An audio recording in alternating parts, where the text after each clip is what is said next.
तली कियारे महामहिम राष्ट्रपति द्रौपदी मुर्मू चित्र करी चर्चा रे युवचाषी प्राणरंजन बेहरा। भारतीय राजनैतिक पट्टचित्र रे दिने भोकर भूगोल पलटि कलाहांडी जिला आज चाष और चाषी को नहीं बेस गर्वित। कृषि और मत्स्य चाष पाई समग्र भारतवर्ष पाई उदाहरण पलटि कलाहांडी। कलाहांडी जिला जयपाटना ब्लॉक रो युवचाषी प्राणरंजन बेहरा उन्नत किस्मर धान चाष करी लाभवान हेबा सह धान तळे विभिन्न प्रकार जातीय वार्ता देई चर्चार परिसर को आसिछन्ति। धान बिलरे महामहिम राष्ट्रपति द्रौपदी मुर्मू प्रतिछवि प्रतिवर्ष भली चलित वर्ष मध्य निज चाष जमी तली कियारे तली माध्यम राष्ट्रपति द्रौपदी मुर्मू प्रतिछवि को आंकिबार प्रयास करिसेंती जयपाटनार राज्य स्तरीय पुरस्कार प्राप्त अग्रणी चाषी प्राणरंजन बेहरा।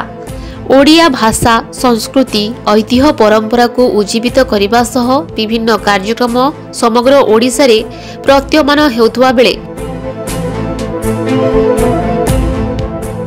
जड़े साधारण चाषी प्रथम ओडिया महिला राष्ट्रपति उद्देश्य एक अभिनव उद्यम द्वारा चर्चार परिसर मध्य को आसिछन्ति। तली मध्य त्रिरंगार रंग मध्य महामहिम राष्ट्रपति को स्थान दे एक सुंदर कृति करिबारे सफल होइछन्ति। विगत वर्ष मध्य स्वाधीनतार अमृत महोत्सव पालन परिप्रेक्षी रे भारतवर्षर मानचित्र को 3 रंगरे रंगायित करी मध्यस्थल रे 75 आंकी थिबा कृति देश विदेश रे चहल पकाइथिला। 2012 मसीह प्राणरंजन बेहरा विभिन्न समसामयिक चर्चित प्रसंग को तली कियारी रे स्थान दे सचेतनता सृष्टि करिबार अनन्य उदाहरण प्रदान करिसेंती। तन्मध्यरु save women, save nation, save girl child, save mother, Swachh Bharat उपरे,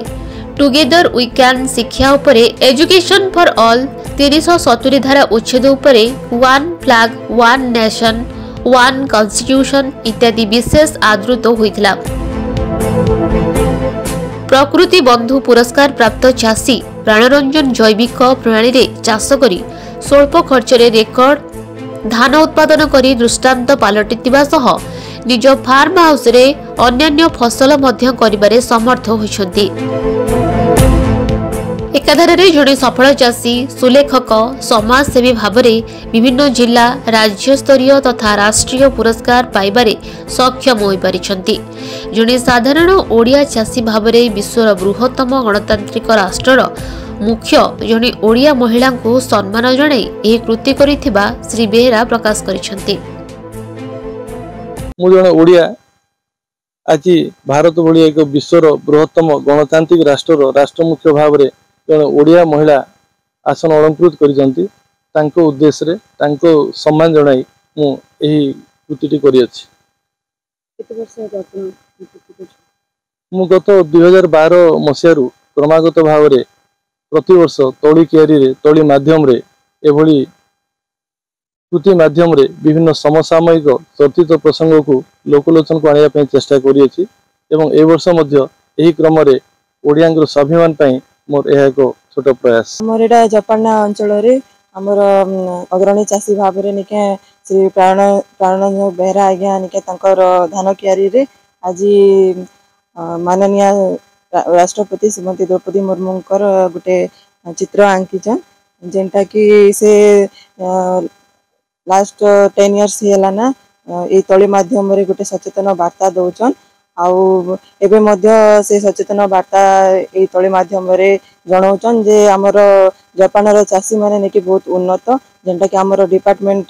पाई भी गोटे गर्वर जिंस एटा अंचल पासी हम अंचल जयपाटना अंचल पाई गर्व एवं गौरव विषय जने सफल चाषी श्रीजुक्त प्राणरंजन बेहरा से बहुत गुड सम्मान मते पाइचंती काहे कि ना से ए ओडिसा भितरे गोटे नूतन वार्ता दउचंती जोटा तली किया धान तली कियारी रे एटा केई कोर नांती से गोटे विस्मय सृष्टि कला भलिया जिनिस करचंती जोटा कि वर्तमान हमरो देशर राष्ट्रपति श्रीमती द्रौपदी मुर्मू जने आदिवासी ओडिया झियो आम ओडिया मान पई गर्व एवं आम रश्मिता से तेणु से फोटो चित्र को धान तली रे चित्र आंकी सेटा बहुत सुंदर कर एवं एटा एक संवेदनशील घटना जोटा कि आम भारत राष्ट्रपति ओडिया हबार से प्रथम एवं से आदिवासी झील को धान तली स्थान देथिबार मु धन्यवाद देवी एवं ओडिशा सरकार को अनुरोध करी जे श्रीयुक्त प्राणरंजन बेहरा को एक स्वतंत्र सम्मान निहाती भाव देवा कथा जेहेतु एक साधु उद्यम एवं एक अभिनव उद्यम। Bureau report metro TV Odisha.